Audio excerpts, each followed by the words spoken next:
आपातकाल की बात की गई है। नंबर 1 राष्ट्रीय आपातकाल, नंबर 2 राष्ट्रपति शासन और नंबर 3 वित्तीय आपातकाल। आर्टिकल 352 कहता है क्या राष्ट्रीय आपातकाल के बारे में, 356 कहता है राज्य के आपातकाल या राष्ट्रपति शासन के बारे में, और 360 कहता है क्या वित्तीय आपातकाल के बारे में। तो मैंने आपको ये बताया कल कि अनुच्छेद 352 जो राष्ट्रीय आपातकाल है, इसको कौन लगाता है? इसको लगाने का अधिकार है राष्ट्रपति के बाद। किस आधार पर? मंत्रिमंडल की लिखित अनुशंसा। मतलब मंत्रिमंडल, जो केंद्रीय मंत्रिमंडल है, ये राष्ट्रपति को लिखित अनुशंसा करता है। किस चीज की अनुशंसा करता है? कि देश में ऐसी संकटकालीन परिस्थितियां उत्पन्न हो गई हैं जिसके कारण देश की एकता अखंडता खतरे में है। इसीलिए आपसे अपेक्षा की जाती है कि आप देश में राष्ट्रीय आपातकाल की घोषणा करें। तो राष्ट्रपति लगाता है जब वो संतुष्ट हो जाए। और कल मैंने क्या कहा? राष्ट्रपति की संतुष्टि का तात्पर्य है मंत्रिमंडल की संस्तुति। कौन से संविधान संशोधन के बाद में ये जोड़ा गया? 44वें संविधान संशोधन में। मैंने आपको कल ये बात बताई थी, राष्ट्रपति की उद्घोषणा, प्रोक्लेमेशन ऑफ प्रेसिडेंट, इस घोषणा के 1 माह के अंदर, कितने? 1 माह के अंदर संसद के दोनों सदनों के कौन से विशेष बहुमत के द्वारा इसको क्या होना जरूरी है? पारित। कितने महीने के अंदर? 1 माह। कौन सा बहुमत? विशेष बहुमत। ठीक है। और अगर ये विशेष बहुमत से दोनों सदनों में पारित हो गया तो कितने माह तक ये वैलिड रहेगा? 6 माह। मैंने आपको ये कहा कि अगर उद्घोषणा के बाद 1 माह के अंदर लोकसभा विघटित हो जाती है, उस समय क्या होगा? तो मैंने आपको बताया, अगर राज्यसभा विशेष बहुमत से पारित कर दे तो ये राष्ट्रपति की उद्घोषणा चलती रहेगी। मतलब आपातकाल लगा रहेगा। कब तक लगा रहेगा? जब तक नई लोकसभा का चुनाव ना हो जाए और नई लोकसभा के पहली बैठक तक 30 दिन के अंदर ये उद्घोषणा क्या रहती है? चलती रहती है। ठीक है। फिर मैंने आपको और क्या बताया था कि इसको हटाने का प्रावधान क्या है कि राष्ट्रपति अगर ये कह दे कि आपातकाल को वापस लिया जाता है तो राष्ट्रीय आपातकाल को वापस लिया जा सकता है। इसके लिए किसके अनुमोदन की आवश्यकता नहीं पड़ेगी? संसदीय अनुमोदन की आवश्यकता नहीं पड़ेगी, पहली चीज। और दूसरी चीज, या संसद अपने सामान्य बहुमत से यह प्रस्ताव पारित कर दे कि राष्ट्रीय आपातकाल को हटाने संबंधी अगर सामान्य बहुमत से प्रस्ताव पारित कर दे तो राष्ट्रीय आपातकाल क्या हो जाता है? हट जाता है। या जब 6 महीने की रिचार्ज वाली अवधि पुनः आए और संसद इसका रिचार्ज न करे, मतलब इसको पारित न करे, तो ये आपातकाल नया रिचार्ज न होने के कारण, मतलब पुनः प्राप्त न होने के कारण स्वतः ही समाप्त हो जाएगा। कौन सा आपातकाल? 352। अब यहीं पर मैं आपको अगला आपातकाल बताऊं जो कल थोड़ा सा छूट गया था, उसके बारे में मैं बताऊंगी।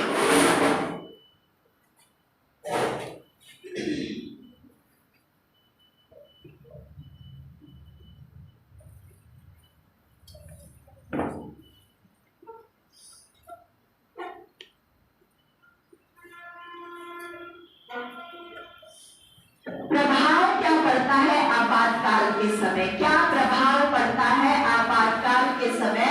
352, 356, 360 मैंने शॉर्ट में आपको बता दिया था, इसको आज मैं थोड़ा डिटेल करूंगी।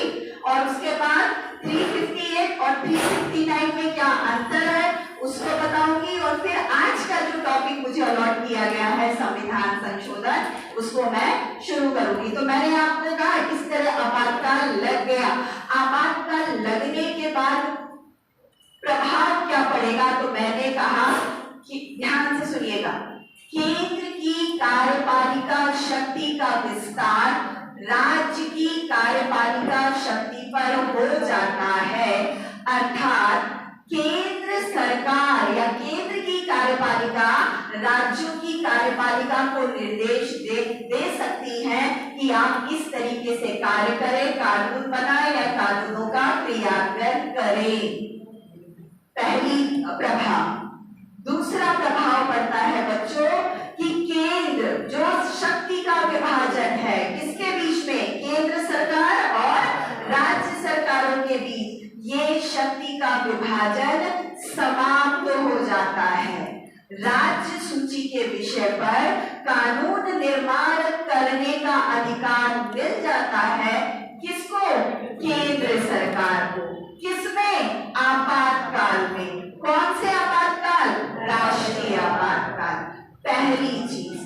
दूसरी और प्रभाव क्या पड़ता है, तीसरा प्रभाव कि अब तक सामान्य काल में जो संघात्मक व्यवस्था थी वो किसमें तब्दील हो गई, एकात्मक व्यवस्था में। और क्या प्रभाव पड़ता है, केंद्र की संसद को राज्य सूची के विषय में कानून बनाने का अधिकार मिल जाता है, किसी भी राज्य सूची के विषय में कानून बना सकती है, ठीक है। और अगर संसद का सत्र नहीं चल रहा है तो राष्ट्रपति को राज्य सूची के विषय पर अध्यादेश, ऑर्डिनेंस निकालने का भी अधिकार मिल जाता है, किसके अंतर्गत, 352 के प्रभाव के अंतर्गत, ठीक है।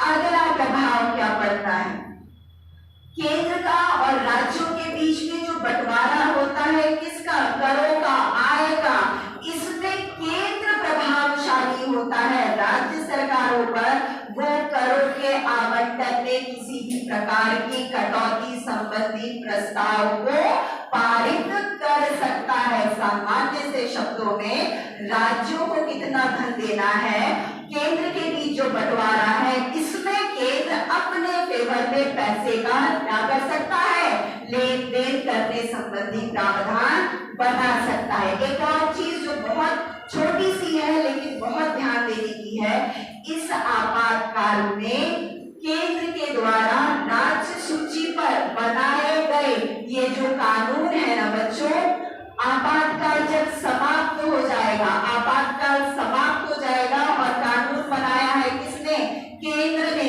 किस पर, राज्य सूची के विषय पर, तो ये कानून कब तक प्रभावी रहेंगे, ये कानून प्रभावी रहेंगे 6 माह। पहली चीज किसके संदर्भ में, राज्य सूची के संदर्भ में कौन कानून बना रहा है, केंद्र। दूसरा इसमें जो चेंज आता है, क्या अगर ये तो सामान्य कानून के संदर्भ में, अगर किसी बिल मतलब फाइनेंस बिल या राजस्व संबंधी मामलों पर राज्य सूची के विषय पर केंद्र कानून बनाता है, मतलब धन संबंधी मामलों पर, तो ये धन संबंधी मामलों पर केंद्र के द्वारा बनाया गया कानून कब तक वैलिड रहेगा, ध्यान दीजिएगा, आपातकाल समाप्त होने, जिस भी ईयर में आपातकाल समाप्त हो रहा है उस पूरे ईयर के फाइनेंशियल ईयर को समाप्त करने के बाद, फाइनेंशियल ईयर समझ रहे हैं ना, कब से कब तक होता है, 1 अप्रैल से 31 मार्च होता है ना। तो मतलब अगर ये आपातकाल कोई धन के संदर्भ में केंद्र ने कानून बना दिया राज्य सूची के विषय पर धन के संबंध में, तो मान लीजिए आपातकाल खत्म हुआ अक्टूबर में, लेकिन वो फाइनेंशियल ईयर कब तक चलेगा, 31 मार्च तक। तो धन के संदर्भ में ये बनाया गया आपातकाल के संदर्भ में ये कानून केंद्र का कब तक चलेगा, 31 मार्च तक। इसको हम बोलते हैं क्या, फाइनेंशियल ईयर में केंद्र के द्वारा राज्यों के ऊपर कर के आवंटन के संदर्भ में ये बात की गई। और अभी जो मैंने थोड़ी देर पहले आपको संशोधन करवाया कि कल मैंने कहा कि राष्ट्रीय आपातकाल के समय अगर संसद ऐसी घोषणा कर दे कि लोकसभा के चुनाव होना संभव नहीं है तो लोकसभा के कार्यकाल को बढ़ाया जा सकता है। लोकसभा का कार्यकाल कितना होता है? 5 साल। बढ़ा दिया गया, कितना हो गया? 6 साल। तो ऐसा कब तक किया जा सकता है? ये अनंत काल तक, अगर इसको बस संसद के कानून के द्वारा इसको पारित करवाना आवश्यक है। ये चीज को मैंने आपको क्लियर करवाया। अगला क्या प्रभाव पड़ता है 356 का? अगला प्रभाव पड़ता है फंडामेंटल राइट्स के संदर्भ में, मौलिक अधिकारों के संदर्भ में, और वो क्या है? 358 और 300। अगर युद्ध और बाह्य आक्रमण लगता है, युद्ध और बाह्य आक्रमण होता है तो 358 के अंतर्गत 19 और उसके सब क्लॉज 6 को क्या हो जाएगा? समाप्त हो जाएगा स्वतः। और अगर 359 के अंतर्गत आपातकाल, मतलब इसमें आपातकाल लग जाएगा, 19/6 स्वतः ही समाप्त हो जाएगा। लेकिन सशस्त्र विद्रोह की स्थिति में अगर राष्ट्रीय आपातकाल लगा है तो 19 के अंतर्गत अधिकार समाप्त नहीं होंगे। ठीक है?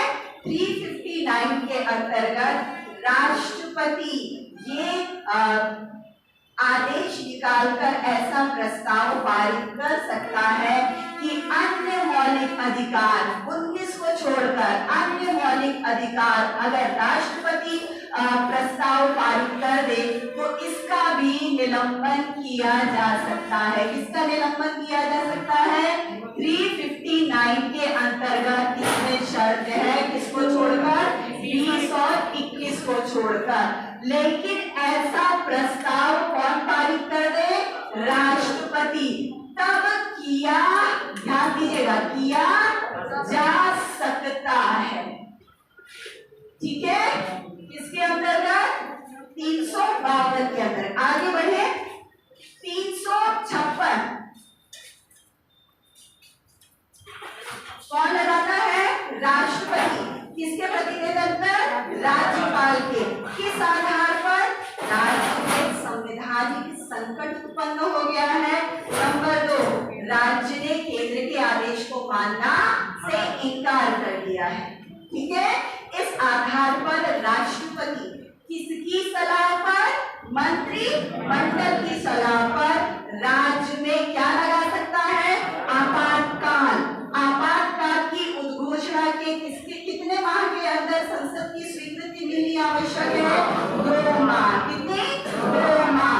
और ये जो स्वीकृति है दोनों सदनों की, ये विशेष बहुमत से होगा कि सामान्य बहुमत से? सामान्य बहुमत से। ठीक है? तो आपातकाल लगता वही है। अगर लोकसभा नहीं है, राज्यसभा कर दे तो लोकसभा नहीं चुनने तक राज्यसभा के विशेष सामान्य बहुमत से पारित किया हुआ जो अनुमोदन है नई लोकसभा के आने के 30 दिन तक प्रभावी रहता है। और ये आपातकाल भी क्या है? कितने दिनों तक के लिए है? 6 माह। और इसकी अधिकतम अवधि क्या है? 3 वर्ष। कितनी अवधि है? 3 वर्ष। लेकिन इसमें एक कंडीशन है। क्या कंडीशन है? 1 साल समाप्त होने के बाद, मतलब 6 महीने के 2 रिचार्ज खत्म होने के बाद, मतलब 6 और 6 मतलब 1 साल। 1 साल खत्म होने के बाद आगे की अवधि कभी एक्सटेंड की जाती है, बढ़ाई जाती है, जब कितनी कंडीशन पूरी होनी चाहिए? 2 कंडीशन। पहली कंडीशन क्या? देश में राष्ट्रीय आपातकाल लगा है। और दूसरी कंडीशन, चुनाव आयोग कर दे कि हमसे ना हुई, मतलब चुनाव नहीं होने की दशा है राज्य में। तब राज्य में राष्ट्रपति शासन के लिए फॉरवर्ड हो सकता है, मतलब राष्ट्रपति शासन की समय अवधि को 1 साल से और बढ़ाई जा सकती है। और ये कब कितना हो सकता है? चलिए, प्रभाव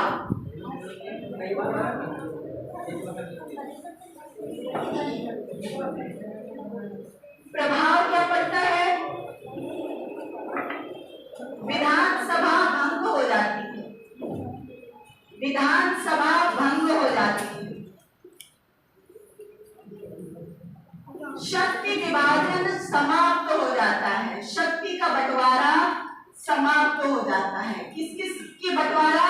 केंद्र और राज्यों के बीच। राज्यों की सरकारों के ऊपर उसकी प्रमुख पदाधिकारी और उसके अधिकारों पर नियंत्रण अपने हाथ में ले लेता है कौन? राष्ट्रपति। प्रमुख अधिकारी मतलब राज्यपाल और अन्य दूसरे प्रमुख अधिकारी और पूरे राज्य सरकार के पावर को अपने हाथ में लेता है। और राष्ट्रपति ये घोषणा कर सकता है कि राज्यों की विधायिका मतलब राज्य के लिए कानून बनाने का अधिकार राष्ट्रपति चाहे तो किसको दिया जा सकता है? केंद्र की संसद को दिया जा सकता है। कौन चाहेगा? राष्ट्रपति। क्या चाहेगा? राज्य विधानसभा मतलब राज्यों की विधानसभा के द्वारा जो कार्य किया जाता है राज्य में कानून बनाने का, ये राष्ट्रपति किसको दे सकता है? संसद को दे सकता है। जनरली होता ये है बच्चों कि ये कानून निर्माण करने संबंधी अधिकार किसको दे दिया जाता है? संसद के द्वारा राष्ट्रपति को दे दिया जाता है कि वो राज्यों के लिए कानून का निर्माण करें, जब तक कि राज्य में क्या लगा है? राष्ट्रपति शासन लगा हुआ है। और क्या किया जाता है? और ये किया जाता है कि जो राज्य की संचित निधि है, किसकी संचित निधि? राज्य की संचित निधि, इसमें धन के खर्चे करने को लेकर अगर कोई भी बिल संसद में पेंडिंग है और उस समय संसद का सत्र नहीं चल रहा है तो राष्ट्रपति इस पर अपनी स्वीकृति दे सकता है। संचित निधि पर, राज्य की संचित निधि पर धन के खर्चे के ऊपर राष्ट्रपति अपनी स्वीकृति दे सकता है। और इसके साथ साथ इस 356 के अंतर्गत राज्यों की समस्त धन विधेयक संबंधी प्रावधानों को राष्ट्रपति की स्वीकृति के उपरांत ही क्या किया जा सकता है? पास करवाया जा सकता है। मतलब धन जो विधेयक है राज्य की, अगर राष्ट्रपति उसमें अपना अनुमोदन दे दे तभी ये पास हो सकते, मतलब तभी इनको खर्चा किया जा सकता है। साधारण से शब्दों में कहूँ, सारा तामझाम हटाकर, तो यहाँ पर आप इसको लिखिएगा दो लाइनों में। नंबर 1, शक्ति का विभाजन समाप्त, शक्ति का बंटवारा समाप्त।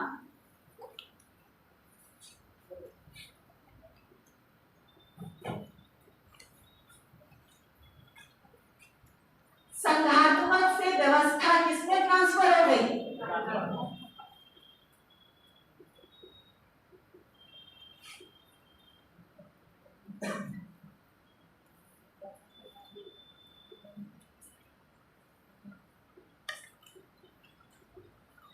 राज्य की कार्यपालिका और विधायिका शक्ति किसको मिल गई?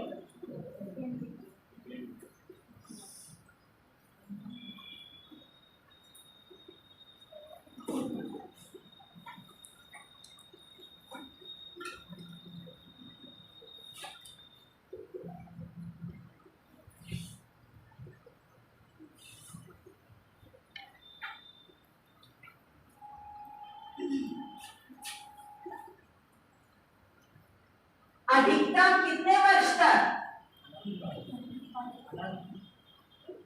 अनिश्चित, मतलब कब, कितना भी, और कब, अब तक कितनी बार प्रयोग हो गया?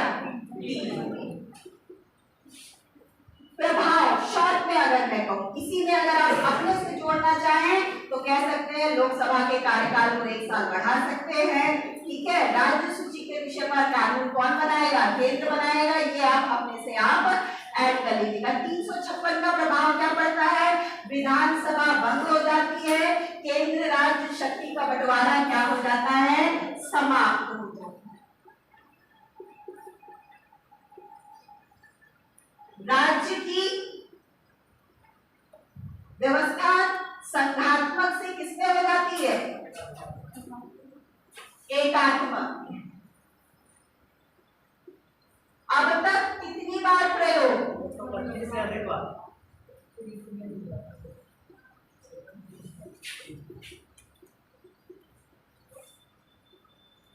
अब हम आते हैं 360 120 प्लस कर दिया है मैंने, तो आप अपने आप अंडरस्टूड आगे पीछे कर सकते हैं। आगे बढ़े हम लोग। 360 देश में या देश के किसी भाग में वित्त के लेन देन संबंधी अगर कोई भी साख या स्थायित्व का खतरा उत्पन्न हो गया है तो इसको हम कहेंगे क्या? वित्तीय आपातकाल। हम वित्तीय आपातकाल लिया है।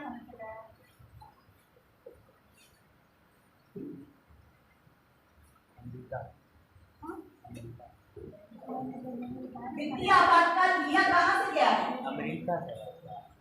एग्जैक्ट तो मुझे भी नहीं मालूम, अमेरिका से नहीं है। और अगर मैं सर्च करूंगी मुझे मिलेगा तो मैं बताऊंगी, या किसी और को मिले तो वो मुझे बताए। ठीक है, इसको मैं सर्च करूंगी। वैसे तो ये पूरा आपातकाल ही हमने जर्मनी से लिया है। संविधान में वित्तीय आपातकाल नहीं है। इसको मैं सर्च करूंगी, अगर मुझे मिला तो मैं आपको क्लास से पढ़ा था तो। चलिए आगे हम लोग बढ़ते हैं। इसमें 360 कौन लगाता है? राष्ट्रपति के द्वारा। किसकी सलाह पर? मंत्रिमंडल की सलाह पर। कितने माह के अंदर घोषणा होगी? 1 माह के अंदर घोषणा के संसद के किसके बहुमत से?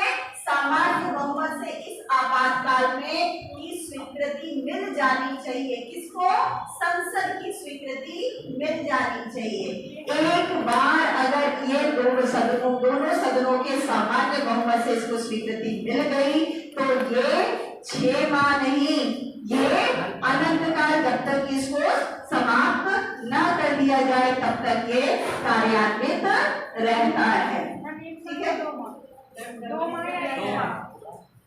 एक पहला वाला 1 माह है और बाकी के दोनों 2 माह। शायद मैंने 1 माह बोल दिया क्या?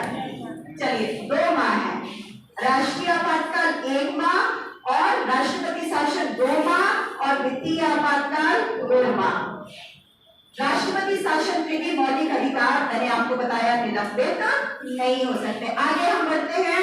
वित्तीय आपातकाल लग गया तो इसमें होता क्या है? प्रभाव क्या पड़ता है? प्रभाव की बात करेंगे। ये देख लीजिएगा, एक थ्योरी मैंने लिखी है, वित्तीय औचित्य का सिद्धांत। इसको इंग्लिश में बोलते हैं बच्चों कैनन ऑफ फाइनेंशियल थ्योरी।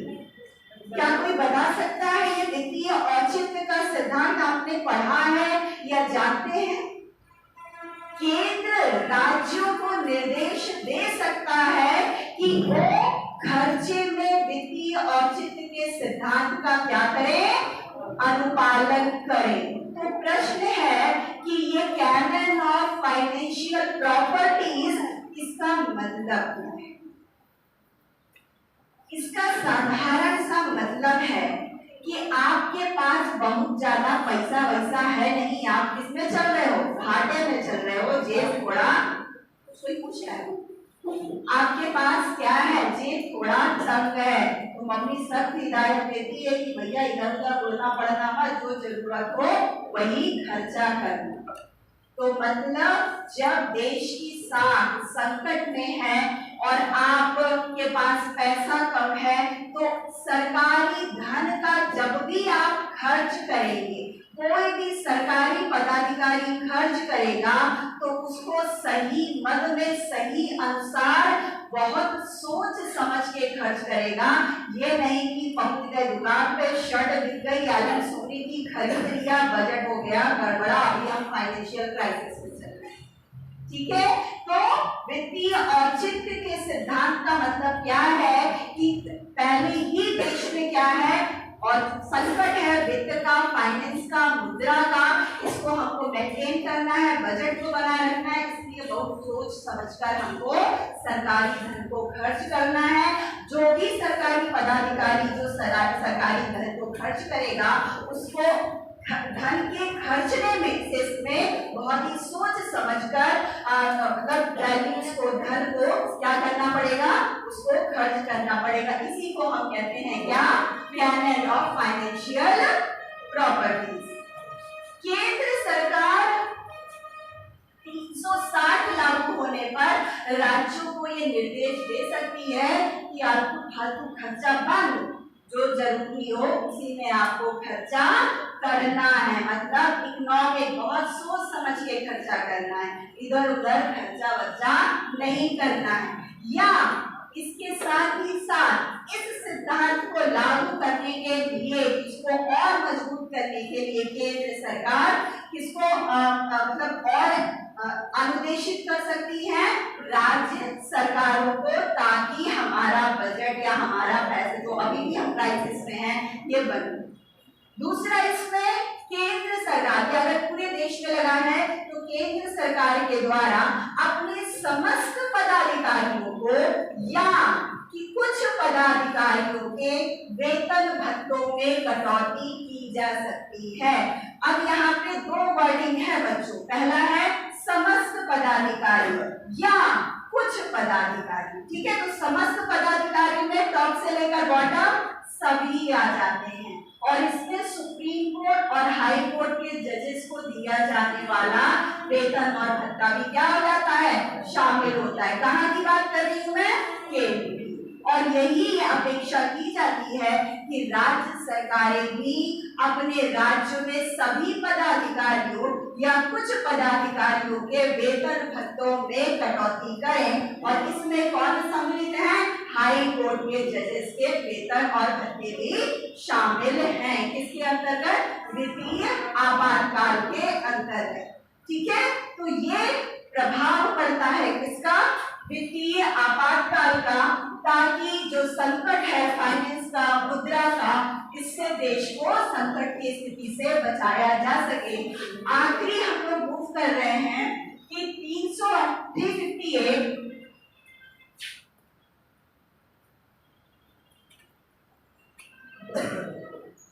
और 359 में अंतर। पहला अंतर है, ध्यान दीजिएगा बच्चों, पहला अंतर है 358 का संबंध अनुच्छेद किससे है, 19 और इसके 6 सबको।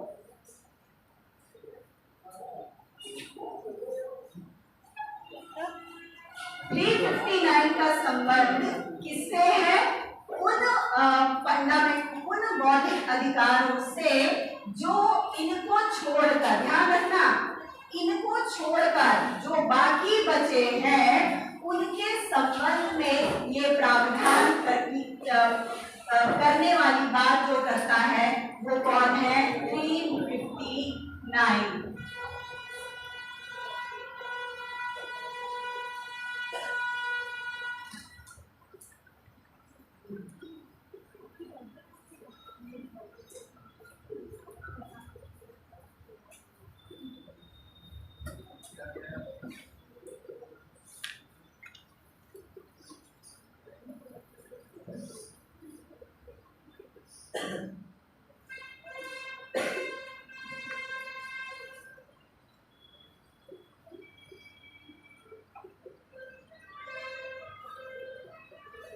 अगला अंतर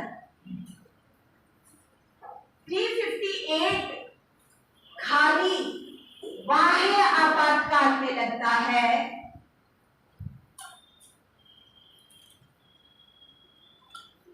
और 359 बाह्य आपातकाल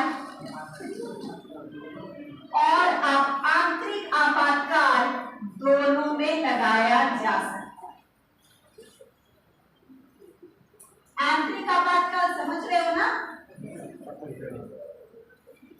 तीसरा अंतर, अगर युद्ध मतलब बाह्य आपातकाल किसी कंडीशन है तो 358 के अंतर्गत 19 और उसके 6 अन्य स्वतंत्रताएं स्वतः निलंबित हो जाती है।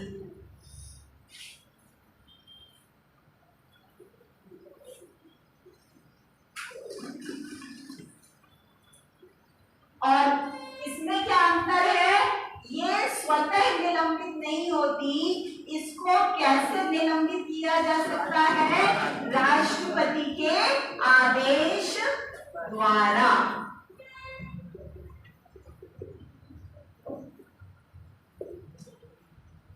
अगला अंतर 358 के तहत जो फंडामेंटल राइट है पूरे आपातकाल की अवधि में सस्पेंड रहते। समझ रहे हो ना?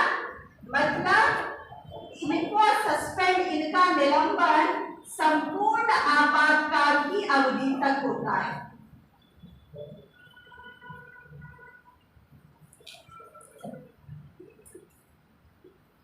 और ये उतनी ही अवधि तक होता है जितनी अवधि तक राष्ट्रपति करना चाहे। ठीक है?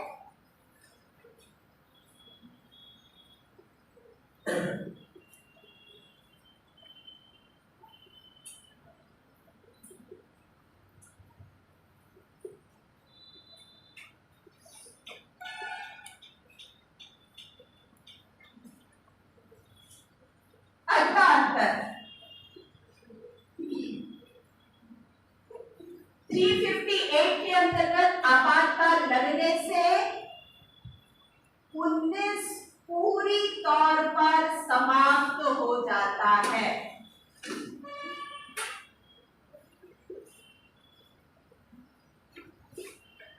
और ये क्या है? मतलब पूरा का पूरा आर्टिकल 19 मतलब 19 और उसके साथ 6। और इसमें 359 लगने से मूल अधिकार खत्म हो सकते हैं, लेकिन 20 और 21 को छोड़कर अन्य अधिकार निलंबित किया जा सकता है।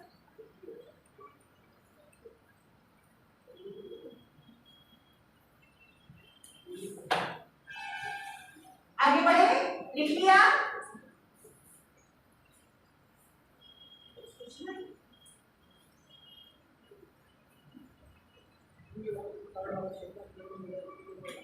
क्या बेटा? स्वतः निलंबित हो जाते हैं। जैसे युद्ध हुआ, बाह्य आक्रमण हुआ, अपने आप लग गए। और इसमें जब तक राष्ट्रपति आदेश ना निकाले तब तक ये निलंबित नहीं। मतलब ये स्वतः होते हैं, ये स्वतः नहीं। इसको अगर यहाँ पे लिख लीजिएगा तो ये लाइन ज्यादा क्लियर हो जाएगी।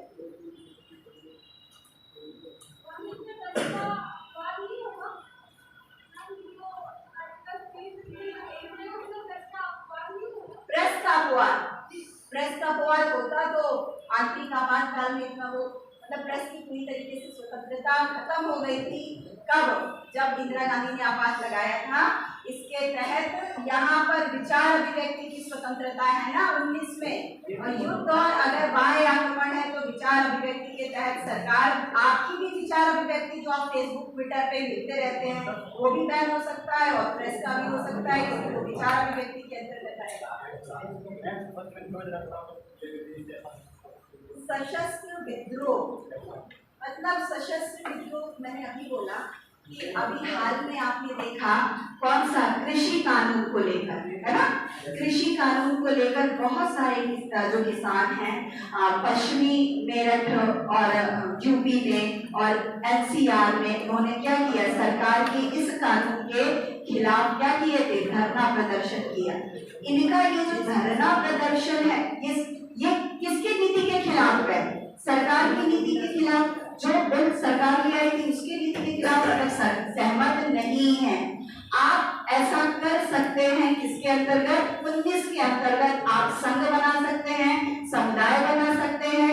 लेकिन अगर यही जो किसान हैं कहें कि नहीं हम चुपचाप नहीं मानेंगे, हाथ क्या निकाल लिया, हथियार, बंदूक, लाठी, डंडा, तो यहाँ पर सरकार कहेगी अभी तो हम चुपचाप वो देख रहे थे, अब हम देखेंगे नहीं, हम आपातकाल लगा के तुमको क्या कर देंगे, बंद कर देंगे। मतलब जो आप शांतिपूर्ण काम कर रहे हो, अपनी बातों का विरोध कर रहे हो, अगर आपने चाहे यहाँ पे सेना, चाहे यहाँ पे पुलिस, चाहे यहाँ पे विद्यार्थी, चाहे कोई भी, अगर अपनी बात को सरकार के खिलाफ रखने का आपको हक है, लेकिन अगर आपने क्या किसका यूज किया, आपने आर्म्स का यूज किया, हथियारों का यूज किया और देश की शांति व्यवस्था को भंग करने का प्रयास किया, तो इसके तहत ऐसा किया जा सकता।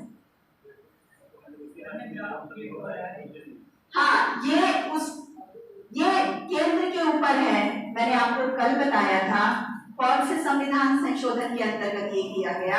ये किया गया था 42वें संविधान संशोधन के अंतर्गत। ये केंद्र सरकार निर्धारित करेगी कि इसको पूरे देश में लागू किया जाए या उस क्षेत्र विशेष में लागू किया जाए जहां पर इस तरह की घटना घट रही। अभी करीब एक बच्चे को जला दी, मतलब मर गया था, तो बहुत सारे लोग क्या किए थे, पुलिस की जीप में फूंक दिए थे। अगर यही और ज्यादा अग्रेसिव हो जाए तो यहाँ पर थोड़ा सा क्या बनता है, आधार बनता है। चलिए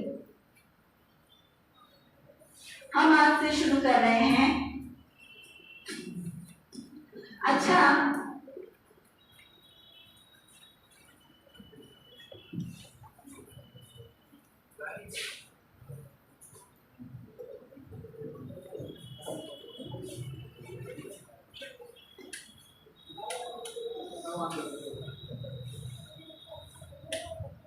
हमको किसी भी चीज में संशोधन करने की जरूरत क्यों पड़ती है? आपको अपने अंदर संशोधन करने की जरूरत क्यों पड़ती है? कभी इधर से बाल कटवा के आते हैं, कभी इधर से बाल कटवा के आते हैं, कभी आप टी शर्ट पहनते हैं, कभी कुछ पहनते हैं, क्योंकि फैशन चेंज होता है, सिचुएशन चेंज होता है, डिमांड चेंज होती है, समय की परिस्थिति चेंज होती है। जब हमारे ऊपर हर चीज चेंजेबल है तो यहाँ पर तो क्या है, देश, कंट्री, सिस्टम की बात है ना। हमारे संविधान को बनाया गया परफेक्टली कि हाँ, एक ऐसा दस्तावेज, एक ऐसा ढांचा जो जिससे कंट्री को बहुत अच्छे तरीके से चलाया जा सकता है। लेकिन ऐसा नहीं है कि एक बार बन गया तो बन गया, अब इसमें कोई भी चेंज नहीं हो सकता। हमारे संविधान में ये कहा, अगर किसी भी देश, सिर्फ हमारी ही बात, किसी भी देश में अगर ये कह दिया जाए कि जो जैसा है आपको वैसा ही है, तो क्या देश का विकास संभव है? कदापि। चेंज, परिवर्तन और समय के अनुकूल, परिस्थिति के अनुकूल स्वयं को ढालना और सिस्टम को ढालना, संविधान को ढालना, ये किसी भी देश की एक महत्वपूर्ण मांग है। अब ये आपके ऊपर है कि ये चेंज आप जल्दी जल्दी करना चाहते हैं कि बहुत सोच समझ के करें कि ना करें। तो ये संशोधन भी बच्चों दो टाइप के विश्व में अलग अलग जगहों पर होते हैं। एक कौन से, रिजिड अमेंडमेंट, मतलब कठोर, बहुत मुश्किल से करने की प्रक्रिया बहुत जटिल है, और एक अच्छा लग गया, अच्छा चलो ले आते हैं, मतलब सरलता। हमारे यहाँ पर संशोधन, चेंज, व्यवस्था सिस्टम में हो, इसके लिए हमने कौन सा प्रावधान चुना, कठोर या सरल? हमने दोनों का क्या चुना, मिक्स। कुछ जगहों पर हमने सरल और कुछ प्रावधानों पर हमने कठोर। संविधान संशोधन का जो, अगर हम फैक्ट की तरफ आए तो इनका वर्णन भारतीय संविधान के किस भाग में है?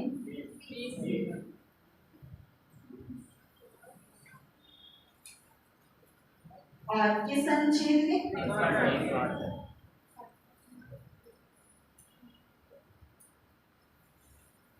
बच्चों, संविधान में संशोधन भारतीय, मैंने अभी कहा दोनों तरीके का मार्ग अपनाया गया, कुछ प्रावधानों में सरल और कुछ प्रावधानों में कठोर। लेकिन बेसिकली अगर ओवरऑल बात करें तो हमारे संविधान संशोधन में मोटे तौर पर दो प्रमुख तरीके से परिवर्तन किया जा सकता है, नंबर 1 और नंबर 2। नंबर 1 है अनौपचारिक, मतलब इनफॉर्मल, और नंबर 2 है औपचारिक मतलब formal. Informal amendment and formal amendment, अनौपचारिक संशोधन और औपचारिक संशोधन। होता क्या है? अनौपचारिक संशोधन ये है कि इसमें बिना किसी प्रोसेस के, बिना सोचे समझे संविधान के कुछ प्रावधानों में परिवर्तन हो जाता है, जिसको किसी विशेष प्रक्रिया से नहीं सोच समझकर नहीं किया जाता। इनको हम इस प्रकार के हुए संशोधनों को हम बोलते हैं क्या? अनौपचारिक संशोधन। जैसे अगर संविधान के किसी विषय पर जिसमें संविधान में कम लिखा गया है या उसमें स्पष्ट नहीं है, तो स्पष्टीकरण क्लेरिफिकेशन कौन करता है? न्यायालय। न्यायालय के द्वारा जब संविधानों के प्रावधानों के संदर्भ में जब स्पष्टीकरण दिया जाता है, ऐसी कोई मंशा नहीं है कि हमको संशोधन करना है, लेकिन समय की मांग है कि चीजों को स्पष्ट करें, और ये स्पष्टीकरण का अधिकार किसको दिया है? न्यायालय को। तो ये कौन सा संशोधन हुआ? अनौपचारिक संशोधन। ठीक है, औपचारिक संशोधन जिसको हम ये मानकर करते हैं कि हमको क्या करना है? चेक करना है, क्योंकि ये क्या है? समय की मांग है और ये एक विशेष प्रक्रिया से किया जाता है। इसको हम कहते हैं क्या? औपचारिक संशोधन। कितना समझ में आया? अब यही पर आइए, औपचारिक संशोधन हमारे संविधान में 3 प्रकार से हो सकता है। कितने प्रकार से? 3 प्रकार से।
आगे बढ़े।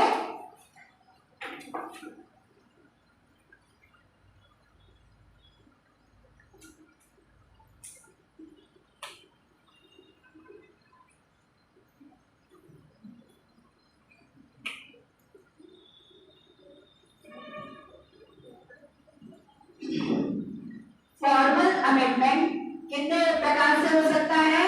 3 प्रकार से। कौन कौन से हैं? साधारण बहुमत, विशेष बहुमत और विशेष बहुमत प्लस आधे राज्यों का समर्थन।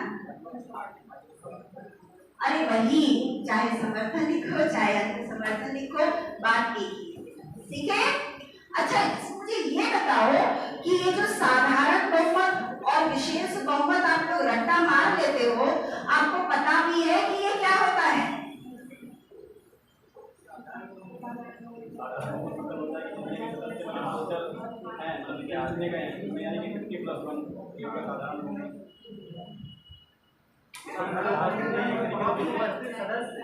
हाँ, उपस्थित और मतदान करने वाले सदस्यों का बहुमत।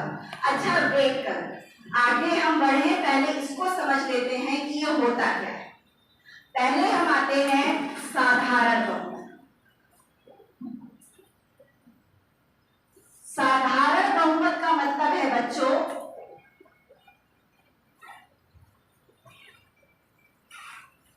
उपस्थित एवं मतदान में भाग लेने वालों का बहुमत से एक अधिक।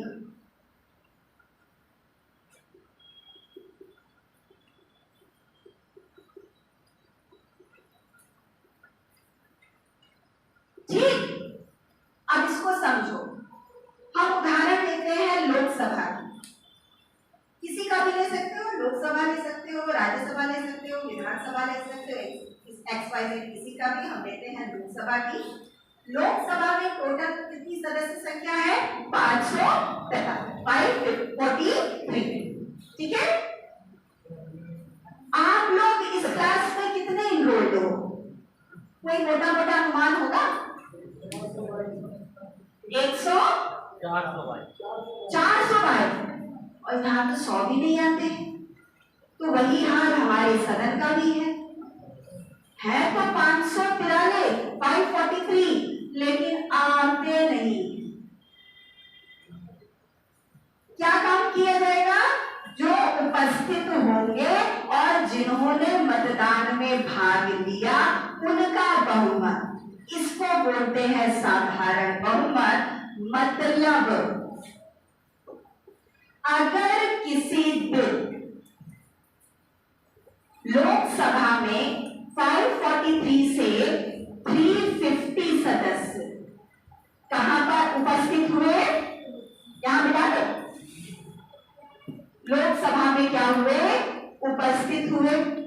किसी भी कानून पर मतदान होना है और इन्होंने मतदान किया कितनों ने? 300 ने। 50 इधर पान खाने नहीं करेंगे, नहीं माने, आए हैं, देखेंगे कौन कौन किधर कर रहा है। मतलब 350 आए और इसमें से 50 लोगों ने वोटिंग में भाग नहीं लिया। कितनों ने लिया? 300। तो 300 का मेजॉरिटी कैसे निकालेंगे? 300 divided by 2 is equal to 150 plus 1। उस दिन जितने सदस्य उपस्थित हुए उसको हमको नहीं लेना है, हमको लेना किसको है? उपस्थित और मतदान में भाग लिए हुए सदस्यों के बहुमत। मतलब 300 लोगों ने वोटिंग की, 300 लोगों का बहुमत कितना है? 2 से आप भाग देंगे, उसमें क्या जोड़ेंगे? +1। इसको हम बोलते हैं आधे से अधिक का बहुमत। अब यहाँ पर इसका मतलब क्या है? 50% +1। ये नहीं कहेंगे कि 51%, वो डिजिट अलग हो जाएगी। और यहाँ क्या कहेंगे? 50% +1। इतना समझ में आया? इसको हम बोलते हैं साधारण बहुमत। अब प्रश्न आता है साधारण बहुमत से संशोधन मतलब चेंज किन में यूज होता है? तो इसको साधारण तरीके से आपको मतलब याद रखना है या लिखना है, जो भी करिए। साधारण बहुमत को अगर हमको अप्लाई करना है तो हम कहेंगे क्या? संविधान संशोधन विधेयकों को छोड़कर समस्त कानूनों के क्रियान्वयन में क्या होता है? साधारण बहुमत। मतलब ध्यान देना, अभी जो आपने मुझसे बोला कि मैडम संविधान संशोधन हमने रट्टा मारा है, 368 है और 368 में ये तीनों संशोधन है, नहीं, 368 में खाली ये 2 है। साधारण बहुमत 368 के अंतर्गत नहीं है। उनमें कैसे प्रयोग किया जा सकता है? तो हम ये कहेंगे 368 अर्थात संविधान संशोधन को छोड़कर अन्य कानूनों को परिवर्तन करने के संदर्भ। लिखिए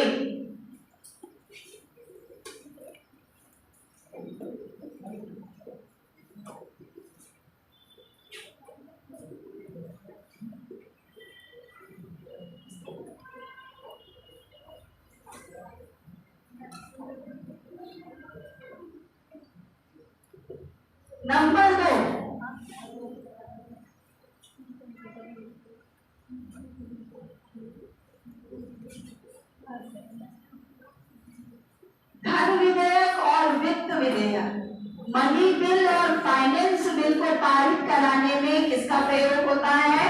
धन विधेयक।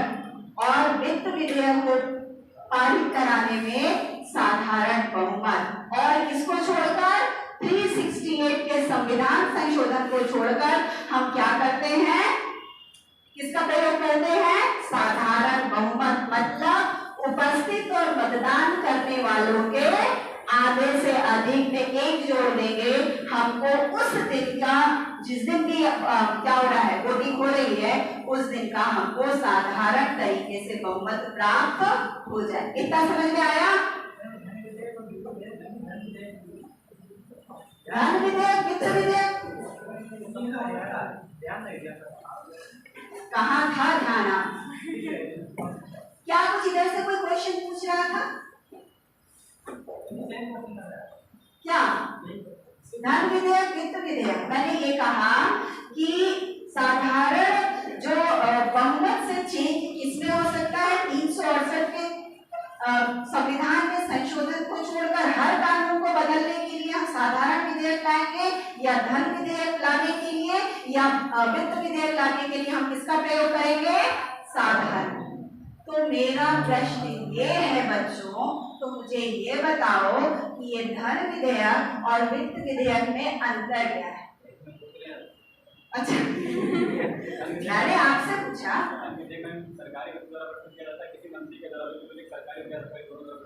बिल्कुल सही।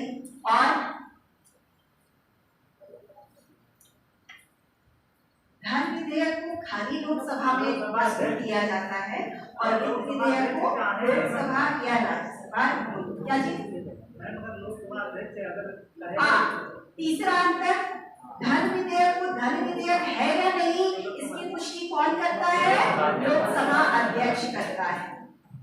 ठीक है। और धन विधेयक पर कभी भी संयुक्त अधिवेशन नहीं बुलाया जा सकता, जबकि वित्त विधेयक के दूसरे प्रकार के अंतर्गत हम बुला भी सकते हैं और नहीं। छोड़ो ये सब बातें हैं पुरानी, नई बात पर फोकस करें और एक लाइन में समझें। आपके घर में पैसा लाता कौन है कमा के? पापा। तो घर में पैसा लाना मतलब धन विधेयक। और किसको, किस बिटिया को, किस भाई को, किस बहन को खाने में, खर्चे में, कपड़े में, लत्ते में खर्चा कौन करता है? मम्मी।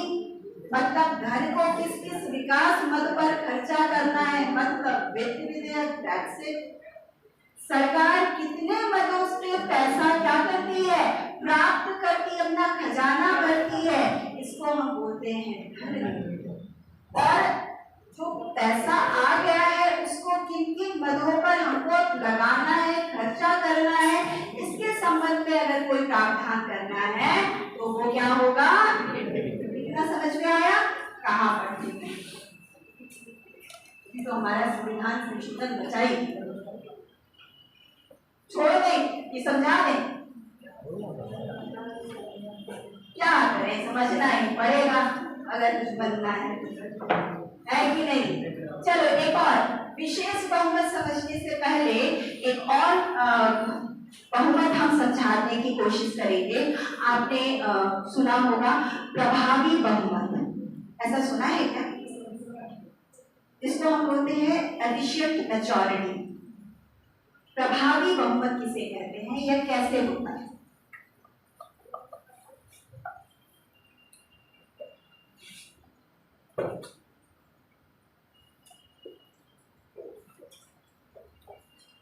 हम यहाँ बात कर रहे हैं लोकसभा की कुल सदस्य संख्या।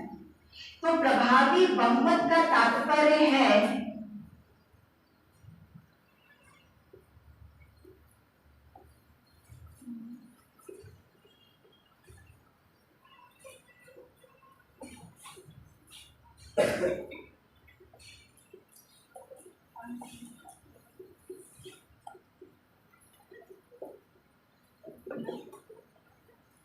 क्या तात्पर्य है, कैसे निकालते हैं हम प्रभावी बहुमत है या नहीं? भैया तुम बाहर जाके बात कर बाहर चले जाओ, द्वार खुले हैं। चलो, तो प्रभावी बहुमत हम लोग कैसे निकालते हैं?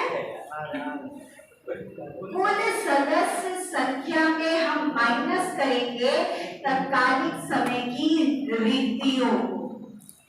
मतलब लोकसभा की, अच्छा रिक्तियां का मतलब क्या होता है?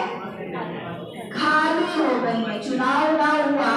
एक नेताजी तो चुनाव होते ही खुशी के बाद इतना खुश हो रहा है कि टपक। दूसरा, उनका चुनाव ही क्या कर दिया गया? अवैध घोषित कर दिया गया। या उन्होंने क्या दे दिया हो?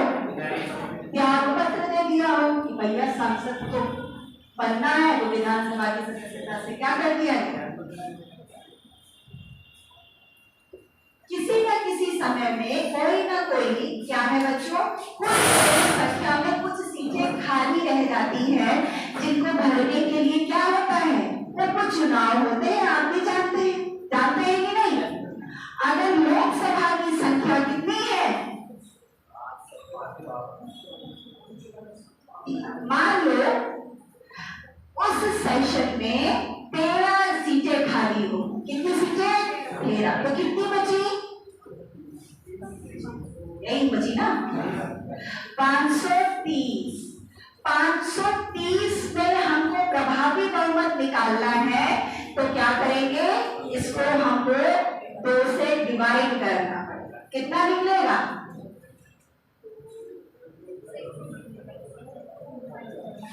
265। और इसमें हमको क्या जोड़ना है? 1। जो आएगा वो क्या होगा?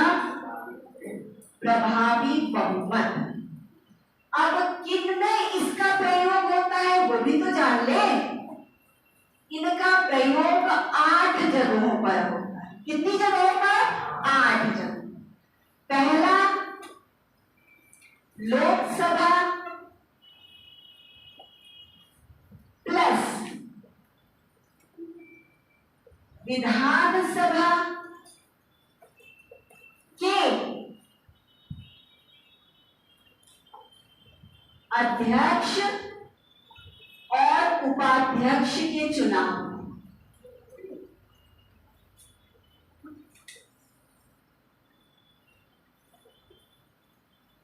ठीक है। दूसरा, राज्यसभा प्लस विधान परिषद के सभापति और उपसभापति के चुनाव।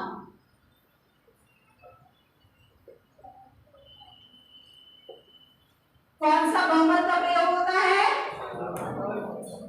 विशेष बहुमत। कहाँ? प्रभावी।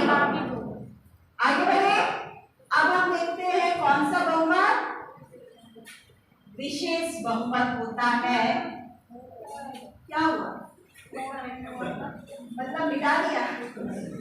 सॉरी, मैंने पूछा तो था, तो मुझे नोट कर लिया तुमने कहा। चलो आगे बढ़ते हैं, अभी हमें बहुत लंबा रास्ता जाना। जो लिखे हो वो तो भाई।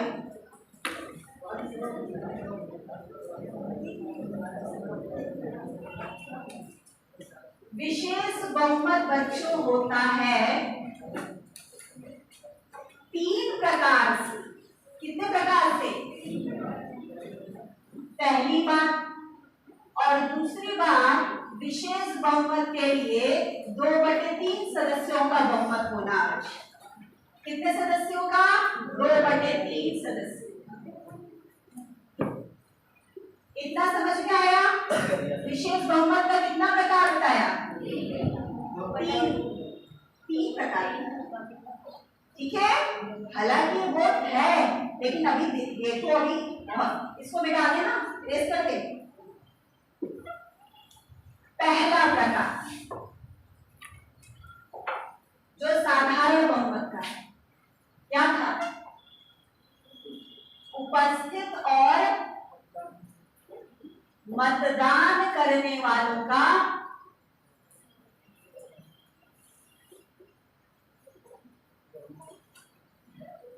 2/3 बहुमत।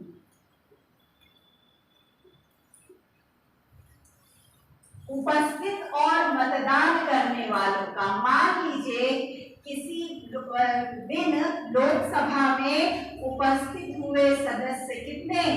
320। मतदान किया कितना? 300 ने।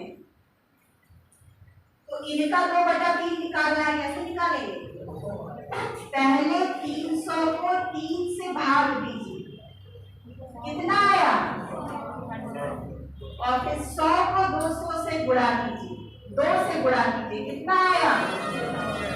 इसको बोलते हैं उपस्थित और मतदान करने वालों का 2/3। आ रहा है कि बस ऐसे ही? मतलब उपस्थित और मतदान करने वालों का 2/3। इसका यूज कहाँ कहाँ होता है? 2 जगह पे होता है। एक आर्टिकल 249 और दूसरा होता है आर्टिकल 312। पहले बार सुना है? हाँ, ये पहले वाले कहाँ कहाँ इसको अप्लाई किया था? क्या? 312। अब दूसरा प्रकार, ये तो है उपस्थित और मतदान करने वालों का। यहाँ पर देखिए दूसरा प्रकार है बच्चों, सबसे टफ प्रकार, कुल सदस्य संख्या का 2/3।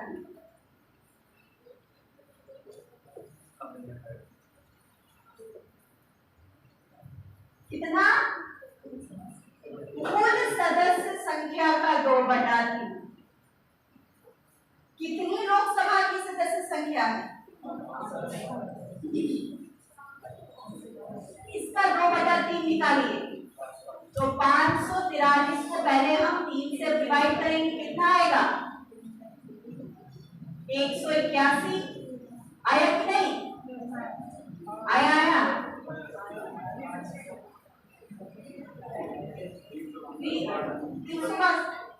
हाँ 360।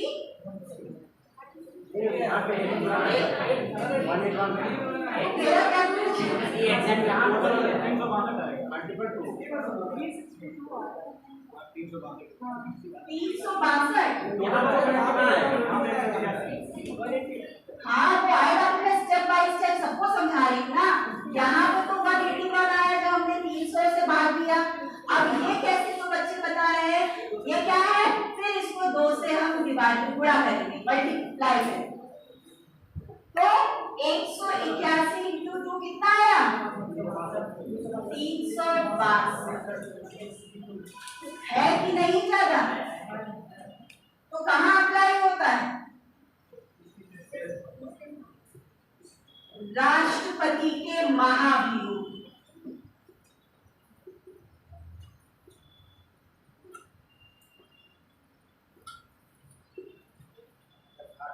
कहाँ होता है? राष्ट्रपति के महाभियोग पर। मतलब बहुत ही कठोर ये बहुमत है कि नहीं है? अब तीसरा प्रकार जिसके आधार पर ये संविधान संशोधन हो, ठीक है ना, उसको समझते हैं। वो कौन सा विशेष बहुमत है? कहाँ समझे?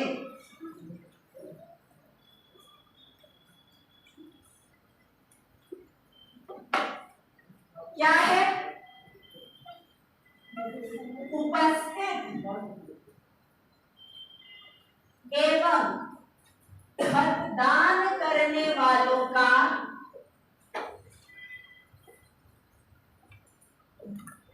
2/3 बहुमत, जो कि कुल सदस्य संख्या का बहुमत।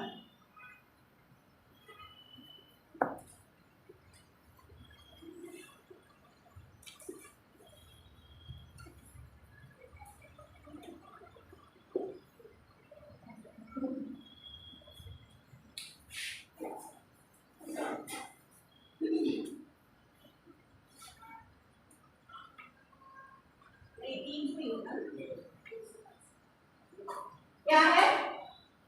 उपस्थित और मतदान करने वालों का 2/3 बहुमत जो कि कुल सदस्य संख्या का बहुमत।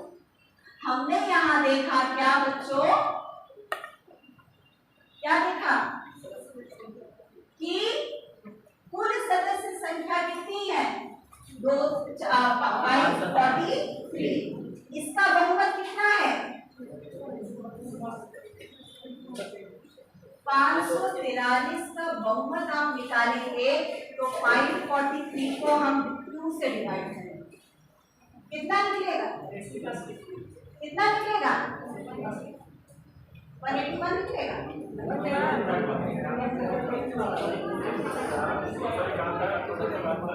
271.5। मेरी बात समझिए, पहले हमको ये निकालना है कुल सदस्य संख्या का बहुमत कितना है। लोकसभा की टोटल सदस्य संख्या कितनी है 543। पीछे वाले स्पेशली आप फोकस करें, कुल सदस्य संख्या का बहुमत कितना है 543 को हम 2 से डिवाइड करेंगे, कितना आया 271.5 प्लस होता है तो हम क्या कर लेते हैं +1 कर लेते हैं प्लस 272। मतलब 543 का बहुमत का मतलब है कितना होना चाहिए 272। फिर से बोल लेंगे, कुल सदस्य संख्या के बहुमत का मतलब है क्या, टोटल सदस्यों के आधे से अधिक में 1 जोड़ दो, क्या आएगा कुल सदस्य संख्या का बहुमत। और 543 का बहुमत कितना है 272। इतना समझ में आया। आगे बढ़ते, मान लो किसी भी दिन संसद में संविधान संशोधन विधेयक पेश होना है और उस दिन टोटल सदस्य आए हैं कितने, उपस्थित हुए हैं कितने 320, जिसमें मतदान किया है कितनों ने 300। अब वो 2/3 वाला फॉर्मूला लगा, कितना आएगा लगाइए, समझाती हूँ। 300 में आप 3 का भाग देंगे कितना आएगा 100, 100 में 2 का गुणा करेंगे कितना आएगा 200। मतलब इस दिन जो उपस्थित और मतदान करने वाले सदस्य का बहुमत आया कितना आया, हमको कितना चाहिए, मतलब संविधान संशोधन विधेयक पेश होगा कि नहीं, नहीं होगा। क्यों, क्योंकि 2/3 बहुमत पेश होगा लेकिन पास नहीं होगा। ठीक है। दूसरी चीज, मान लो यही 320 लोग आए जिनमें 300 लोगों ने मतदान किया, कितने लोगों ने 300 लोगों ने मतदान किया, जिसमें से 280 लोगों ने इसके पक्ष में फैसला दिया और कितने ने विपक्ष में फैसला दिया, मतलब 20-300 ने वोट दिया है ना, 280 में पक्ष में उस संविधान संशोधन विधेयक के पक्ष में दिया और 220 ने विपक्ष में दिया। तो 200 संविधान मतलब 200 संख्या क्या 272 से अधिक है, नहीं है, है। तो ये संविधान संशोधन पास होगा कि नहीं होगा, दिमाग का दही हुआ क्या। ठीक है, तो फिर आगे बढ़ाते हैं गाड़ी, समझ में आया। इसको अप्लाई कहाँ कहाँ किया जाए।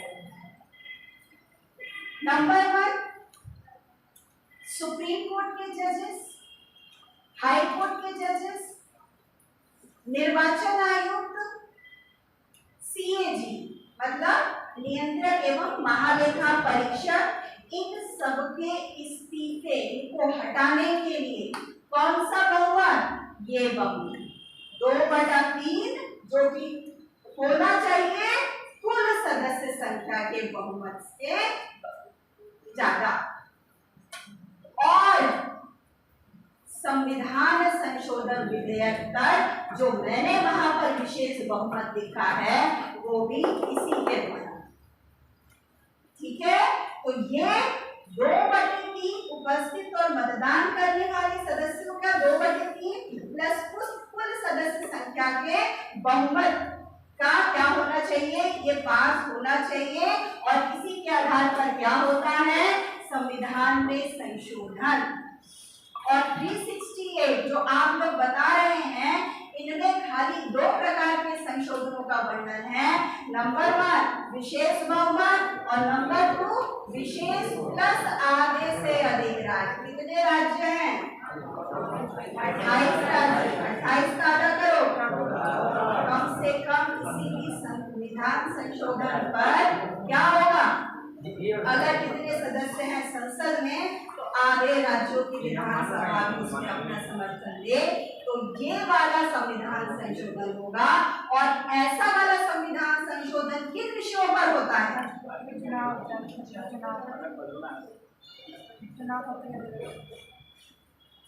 जिनमें प्रश्न निहित हो भारत की संघवाद या संघात्मक व्यवस्था की, केंद्र राज्य संबंधी, क्योंकि यहाँ केंद्र भी दे रहा है और राज्य भी। जब प्रश्न संघात्मकता का हो, संघात्मकता मतलब बड़ा और छोटा, केंद्र और राज्य के बीच में अगर कोई चेंज हो तो उसके लिए हमको ये वाला, लेकिन बाकी अगर संविधान में संशोधन करना हो तो ये।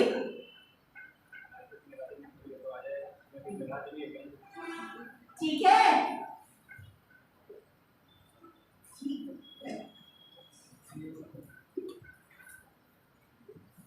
अगर अच्छा ये जो वीडियो है ये यूट्यूब पे भी डाली जाती है,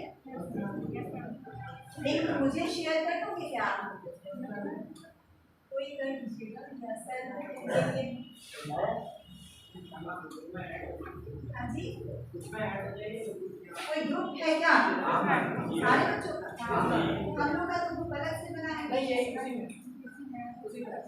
तो उसमें पढ़ने की लिंक पढ़ना नहीं, इस चैनल का नाम भी तो होगा। अभी तक हर ही करके। अच्छा, आगे चलते हैं। संविधान संशोधन की प्रक्रिया क्या है? संविधान संशोधन अगर विधेयक लाया जाए, मतलब अगर लाया जाए तो पहले लोकसभा में प्रस्तुत होगा कि राज्यसभा? कहीं पर भी जाओ, हमें क्या मतलब, लोकसभा में भी हो सकता है और राज्यसभा में भी हो सकता है, ऐसे कोई बाउंडेशन नहीं। ठीक है, बट दोनों सदनों का कौन सा बहुमत होना चाहिए? विशेष बहुमत। और विशेष बहुमत का मतलब क्या? उपस्थित और मतदान करने वालों का 2/3, जो कि कुल सदस्य संख्या के बहुमत से ज्यादा। ठीक है, ऐसे अगर दोनों ही सदन इस विधेयक को प्रस्तुत होता है, चर्चा होती है, वाद विवाद होता है और फिर मतदान होता है। और मतदान में लिए कौन सा मतदान में पारित होना जरूरी है? विशेष बहुमत। किन प्रश्नों पर? जहां पर संघवाद मतलब संघात्मकता मतलब फेडरलिज्म का क्वेश्चंस ना अराइज हो, वैसे संविधान में संशोधन करना है तो ये होगा। दोनों सदनों में पास हो जाने के बाद अगला स्टेप जाता है राष्ट्रपति के पास। अगर एक सदन ने संविधान संशोधन विधेयक पास किया और दूसरे सदन में गया और दूसरे सदन ने इसको पास नहीं किया तो ये संविधान संशोधन विधेयक वहीं पर समाप्त हो जाएगा, क्योंकि संयुक्त अधिवेशन की क्या नहीं है, इसमें कोई भी व्यवस्था नहीं। मतलब ज्वाइंट सिटिंग इस संविधान संशोधन विधेयक में नहीं हो सकता। दोनों सदनों के विशेष बहुमत से इसको पास होना क्या है, जरूरी है। एक ने कर दिया, मान लो लोकसभा ने कर दिया, राज्यसभा ने नहीं किया, या राज्यसभा ने कर तो ये यहीं पर समाप्त हो जाएगा। ज्वाइंट सिटिंग नहीं है, संयुक्त अधिवेशन नहीं। अगर दोनों सदनों ने इसको पास कर दिया तो ये कहाँ जाएंगे? तो राष्ट्रपति क्या इसको पुनर्विचार के लिए लौटा सकते हैं? नहीं। ध्यान दीजिएगा, दोनों संविधान संशोधन विधेयक अगर दोनों सदनों के विशेष बहुमत से पास हो गया और राष्ट्रपति के पास गया तो इस संविधान संशोधन विधेयक पर राष्ट्रपति को अनुमति क्या होगी? देनी पड़ेगी। ऐसा किसने लिखा है? 24वें संविधान संशोधन में लिखा। किसमें लिखा है? देनी ही पड़ेगी। आप इसको पुनर्विचार नहीं लौटा नहीं सकते हो या इस पर वीटो नहीं कर सकते। वीटो का मतलब रोक नहीं सकते हो, आपको देना ही पड़ेगा, एक बाध्यकारी। नहीं, वो भी तुरंत उनको देना पड़ेगा। पेंडिंग में नहीं, मतलब वो है तुरंत क्या, थोड़ी देर के लिए, लेकिन उसमें वो दे रहे।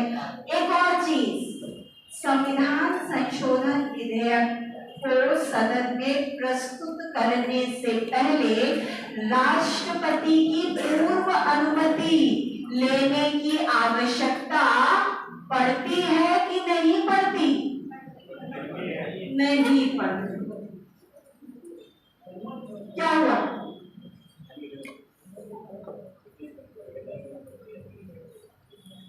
मतलब पर सावधानी हटी, दुर्घटना घटी। थोड़ी थोड़ी जो चीजें आपको लगती है ना क्वालिटी बहुत साधारण सा है, हम बहुत छोटी छोटी इसमें क्या है, कॉम्प्लिकेशन से जटिलताएं हैं, डाउट्स है जो आपको कंफ्यूज कर सकती है। तो यहाँ पर संविधान संशोधन विधेयक को अगर हमको प्रस्तुत करना है तो इसमें राष्ट्रपति की पूर्व अनुमति लेनी नहीं पड़ती और इस पर अपनी सहमति या इस पर अपने हस्ताक्षर करने ही पड़ते हैं।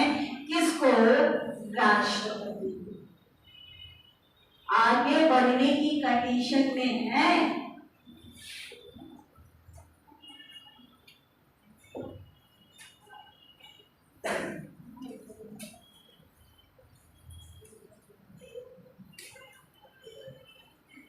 पहला संविधान संशोधन 1991। अरे वही जो भी हो, 1951, ठीक है। ये क्यों लाना पड़ा? इसके पीछे भी एक हिस्ट्री है और वो हिस्ट्री है बेटा वो केस जिसने हमारी सरकार को ये सोचा कि अगर हम डीपीएसपी को फॉलो करते हैं तो कोई फंडामेंटल राइट्स को लेकर कोर्ट में पहुंच जाएगा। और वो केस कौन था? मैंने आपको फंडामेंटल राइट पढ़ाते हुए आपको बताया था,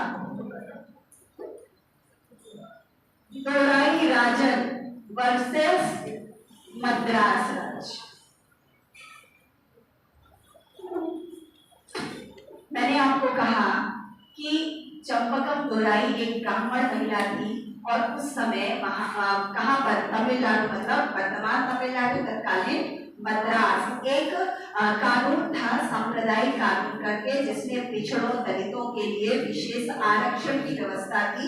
कहीं भी किसी भी शैक्षणिक संस्थान में क्या करने के लिए, नौकरी या एडमिशन लेने के लिए, तो मतलब वहां पे आरक्षण की व्यवस्था थी।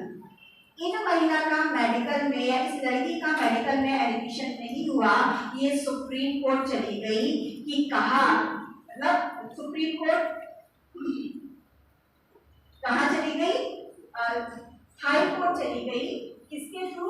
226 के थ्रू। उसने क्या कहा कि आर्टिकल 14 तरफ हमको मिली है समानता। क्या मिली है? समानता। और राज्य में तो दूसरों को क्या है, जो पिछड़े वर्ग है उनको आरक्षण दिया जा रहा है और हमको हमारी समानता से, हमारे एडमिशन लेने के अधिकार से वंचित किया जा रहा है। अर्थात किसका उल्लंघन हो रहा है? फंडामेंटल राइट्स का उल्लंघन हो रहा है।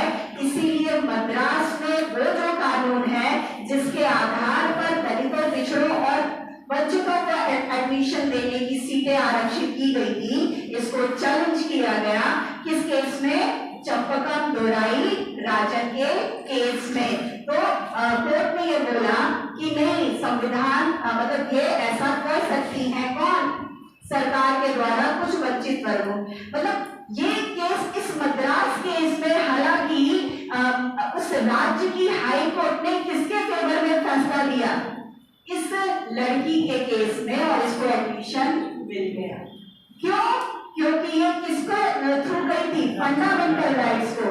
और किसके आधार पर? डीपीएसपी। डीपीएसपी में क्या कहा गया है कि सरकार उन वर्गों को जो पिछड़े हैं, वंचित हैं, उनको आगे बढ़ाने का प्रयास करेगी, ऐसा कहा गया। लेकिन इस चूंकि उस समय इतनी सारी सिचुएशंस क्लियर नहीं थी, तो इसमें ये क्या हो गया, मद्रास राज्य ने इस लड़की के फेवर में फैसला दिया और उस कानून को उन्होंने क्या किया? अवैध घोषित किया। ये आदेश आते ही राज्य सरकार के, मतलब केंद्र सरकार के कान खड़े हो गए। क्यों? क्योंकि उनको बहुत सारी क्या ऐसी योजनाएं लागू करनी थी जो वंचितों के हक में हो, बेसहाराओं के हित में हो। क्यों? क्योंकि हमारी तत्कालीन समय में 90% आबादी तो क्या थी?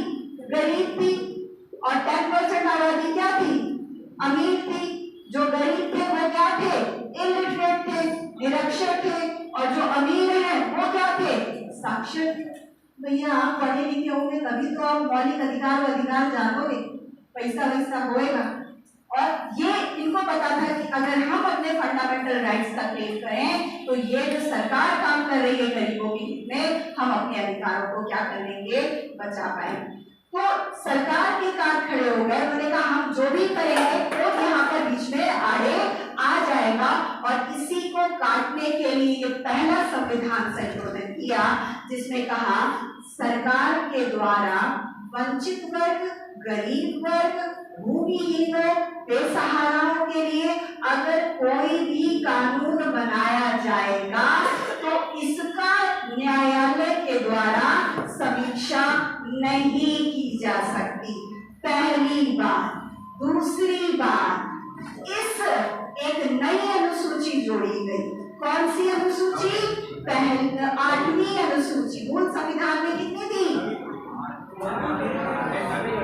9वीं अनुसूची जोड़ी गई। मूल संविधान में 8वीं अनुसूची थी, 9वीं अनुसूची जोड़ी गई जिसमें यह कहा गया कि ये जो कानून थे जो सरकार ने बनाए थे, अगर 9वीं अनुसूची में डाल दिए तो न्यायालय इन कानूनों की समीक्षा नहीं कर सकती। और ये कानून किसके हक में थे? इन गरीबों के हक में थे। और ये कौन कह रहा है संविधान में? डीपीएसपी। लेकिन डीपीएसपी के साथ एक बाध्यता क्या है? ये क्या नहीं है? वाद योग्य नहीं है। और ये क्या है? Fundamental right. ये वाद। तो सुप्रीम कोर्ट के या कोर्ट के डिसीजन से बचाने के लिए पहला संशोधन किया गया। आप रट्टा मारते हो, पहली अनुसूची, अरे पहला संविधान संशोधन 9वीं अनुसूची, पहला संविधान संशोधन 9वीं अनुसूची। उसके पीछे की कहानी अगर आपने समझ ली तो आपको ये अनुसूची याद करने की जरूरत ही नहीं पड़ेगी। और इसके साथ साथ बच्चों, इस संविधान संशोधन में 31A और 31B जोड़ा गया। क्या जोड़ा गया? अभी मैं लिखवाऊंगी, चिंता मत कीजिए, सारे संविधान संशोधन में आपको लिखवाऊंगी, ठीक है। 31A और 31B जोड़ा गया। 31A कहता है अगर वंचितों के हक में सरकार को क्या करना पड़ेगा? इस प्रकार वितरण करना पड़ेगा कि मतलब सभी का विकास हो सके। और 31B कहता है किसी एक व्यक्ति के हाथ में संपत्ति का केंद्रीकरण ना हो पाए, इसको समाप्त करने के लिए सरकारें क्या करेंगी, प्रयास करेंगी। किस संविधान संशोधन में? प्रथम संविधान। क्या जोड़ा गया? नवी अनुसूची। नवी अनुसूची में जो कानून डालेंगे उसकी समीक्षा न्यायालय भोग करेगा या नहीं करेगा? नहीं करेगा। क्या जोड़ा गया? 31 ए और बी। इसके साथ एक और बात जोड़ी गई, 19(1) के तहत 19(1) के तहत 6 टाइप मतलब 6 सब क्लॉज हैं और 19(2) कहता है कि इन स्वतंत्रताओं के ऊपर कितने प्रकार के रीजनेबल रिस्ट्रिक्शंस हैं, जिसको मैंने बोला था युक्त निर्बंधन। मतलब ये फंडामेंटल राइट्स को 19 के तहत जो प्रदान किए गए हैं इनको सीमित किया जा सकता है। कितने बेस पर? 3 बेस पर। जिसकी कौन बात करता है? यही प्रथम संविधान संशोधन। क्या इतना पढ़ा था आप लोगों ने? हमने तो यही पढ़ा था ना, पहली संविधान संशोधन नवी अनुसूची, पहला संविधान संशोधन नवी अनुसूची, लाई क्यों गई? वो केस। और ये संविधान संशोधन हुआ फिर एक केस, और वो केस था बच्चों सज्जन सिंह, शंकरी प्रसाद वर्सेस बिहार राज्य। शंकरी प्रसाद की क्या थी? संपत्तिशाली थे, इस वर्ग से ताल्लुक थे।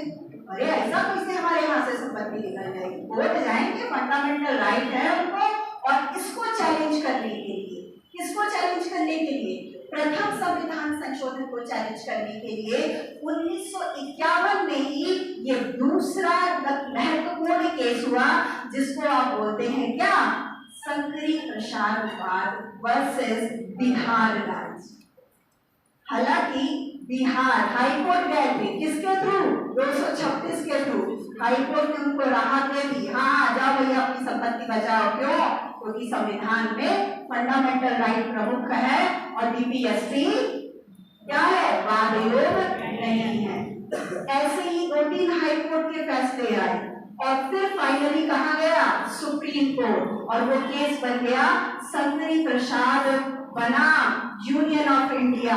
और इसमें सुप्रीम कोर्ट ने ये वर्डिक्ट दी, ये डिसीजन दिया कि अगर सरकार गरीबों वंचितों के हक में काम करती है तो ये वाजिब है, ये सही है। और ये जो संशोधन है 368 के आधार पर किया हुआ, ये 13(2) के अंतर्गत, जिसमें लिखा हुआ है ऐसी कोई भी विधि जो फंडामेंटल राइट को कम करती है अवैध हो जाएगी, ये उससे संबंधित नहीं है। ये किससे संबंधित है?